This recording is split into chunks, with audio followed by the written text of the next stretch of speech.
little dreamers, and welcome to our story time. Tonight, we're going on a magical journey back to ancient Greece, a land of heroes, gods, and amazing creatures. Snuggle up tight, close your eyes, and let's travel to a faraway island where our story begins. Once upon a time, on the beautiful island of Seriphus, lived a young man named Perseus. He lived with his mother Dana in a small, cozy cottage by the sea. Perseus was kind, brave, and had a heart full of sunshine.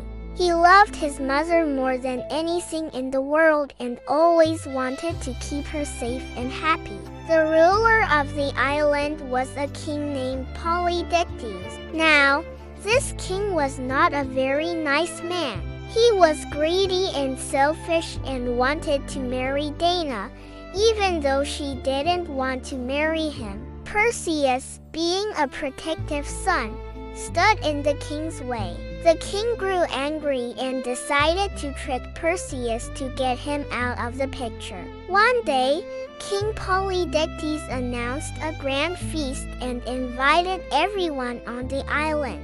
He declared that each guest must bring him a magnificent gift. Perseus was poor and had nothing to offer. Feeling embarrassed but determined, he stood before the king and said, "Your Majesty, I have no gold or jewels, but I will bring you any other gift you desire." A wicked smile spread across the king's face. He saw his chance. "Very well, Perseus," he boomed. "If you are so brave, then bring me the head of Medusa." The entire hall fell silent.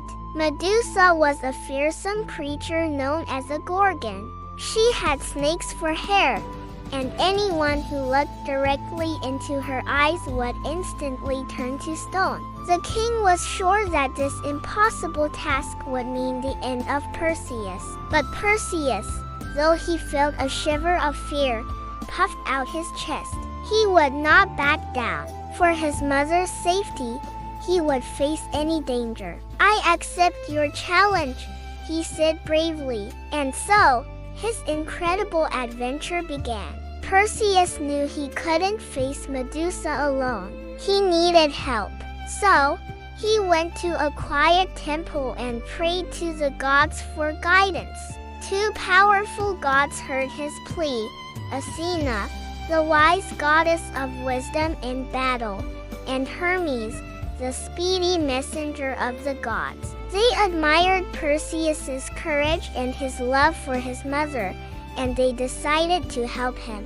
First, Hermes appeared in a flash of light. He gave Perseus a pair of magical winged sandals that would allow him to fly as fast as the wind. "These will carry you across lands and seas," Hermes said. Then, he handed Perseus a special sword, so strong and sharp it could cut through anything. Next, the wise goddess Athena appeared. She gave him a shield polished so brightly it shone like a mirror. "Do not look at Medusa directly," she warned. "Instead, use this shield as your mirror. Look at her reflection in it, and you will be safe."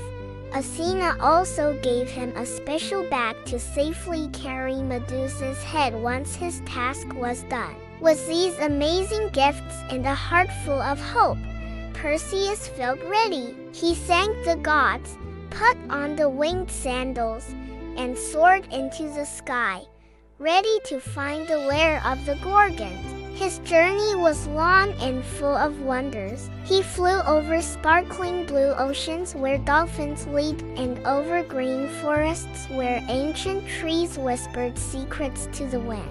The winged sandals carried him to the edge of the world, to a gray and gloomy land where three mysterious sisters lived. They were called the Greedy, and they were very, very old. They shared only one eye and one tooth between the three of them, passing them back and forth. Athena had told Perseus that only the Greedy knew the way to Medusa's home.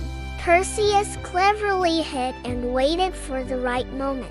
As one sister was about to pass the eye to the next, he swooped in and snatched it. "Tell me the way to Medusa," he demanded, "and I will give you back your eye." The sisters, unable to see, had no choice. They told him the secret path to the Gorgons' island. Perseus returned their eye as promised and flew off, following their directions. Finally, he arrived at a rocky, desolate island. The air was cold, and a strange silence hung over the place. As he walked cautiously, he saw a truly scary sight. All around him were stone statues of warriors and animals, frozen in poses of terror. These were the unfortunate souls who had looked into Medusa's eyes. This was her lair. Taking a deep breath, Perseus remembered Athena's words. He held up the polished shield, using it like a rear-view mirror to see what was behind him. He walked backwards, his eyes fixed only on the reflection. Soon, he saw them in the shield's reflection, the three Gorgon sisters, sleeping. Two of them were immortal, but Medusa was not. He could tell which one she was by the rising, hissing snakes that made up her hair, even as she slept.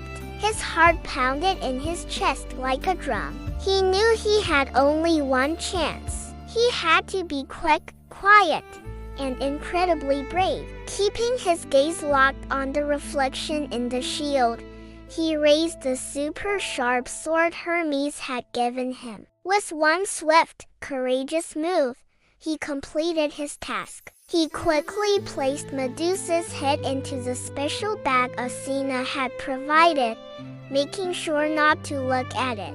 As soon as he did, the other two Gorgon sisters woke up with a terrible shriek. They were furious.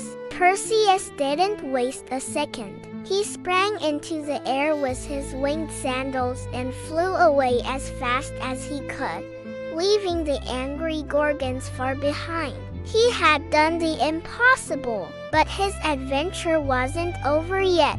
On his long flight home, he flew over the coast of a land called Ethiopia. Looking down, he saw a beautiful young woman chained to a huge rock by the sea. A giant sea monster was rising from the waves, heading straight for her. This was the Princess Andromeda. Her mother had boasted that she was more beautiful than the sea nymphs, which angered the god of the sea, Poseidon. As punishment, he sent the monster to attack the kingdom, and the only way to save it was to sacrifice Andromeda. Perseus couldn't just fly by and do nothing. His heart, full of courage and kindness, told him he had to help. He swooped down from the sky. The sea monster, Cetus, was enormous, with sharp teeth and scaly skin.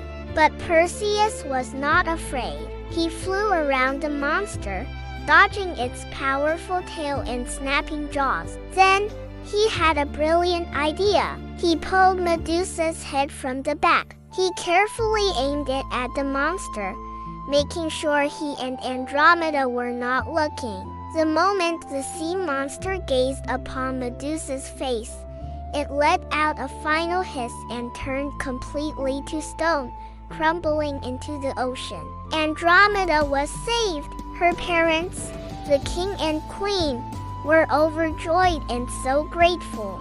They offered Perseus treasure and riches, but all he wanted was to return home to his mother. After a great celebration, Perseus said his goodbyes and continued his journey back to the island of Seriphus. When he finally arrived, he found that the wicked King Polydectes had forced his mother, Dana, to hide in a temple to escape from him. Perseus was filled with anger. He marched straight to the king's palace, where the king and his followers were feasting.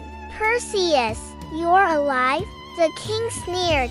not believing his eyes. "Where is the gift you promised me? Where is Medusa's head?" "It is here," Perseus announced loudly, "and I have come to deliver it."